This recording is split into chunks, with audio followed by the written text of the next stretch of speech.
Hey, what's going on, guys? Good news. My IRS website portal, the IRS website, has actually finally now given me an updated date on when my stimulus check is going to be deposited. I made that video on April 24th. It is now May 2nd. And so on May 6th, they will schedule the payment to be deposited into the bank account. If you guys didn't watch my first video, if you have not received your first stimulus check yet, I have not either. In the description box below is going to be that video, and in the description box below is going to be this IRS website link where you can go fill out your social security number. I show you all the information in that video, and then you can update the IRS with your direct deposit information.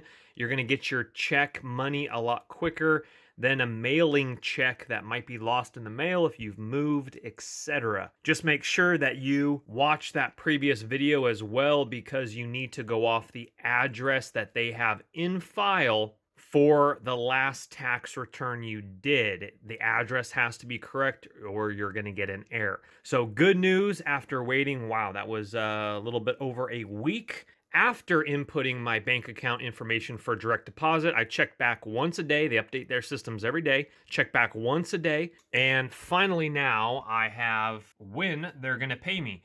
And this lines up exactly. My buddy actually watched my video about how to do that. And I think he has a federal credit union or a credit union, and they actually have it in his account pending deposit May 6th as well. I have Wells Fargo. It does not have that for me, but on his dashboard of his credit union, it says pending deposit May 6th. That means it will finally be in there May 6th. Looks like they're doing that as well. So if you put your information in, you watched my first video back on April 24th, April 25th, you should be receiving yours right around this same time. Thumbs that video up if it has helped, and please check out those links below for the IRS website for that video. Input your information so you guys can get your money. Thank you guys so much for watching. Hit that subscribe button on the way out. More goodies coming your way. Have a great weekend. Don't let the party stop, guys. Hit one of these videos, continue to watch. We'll see you soon.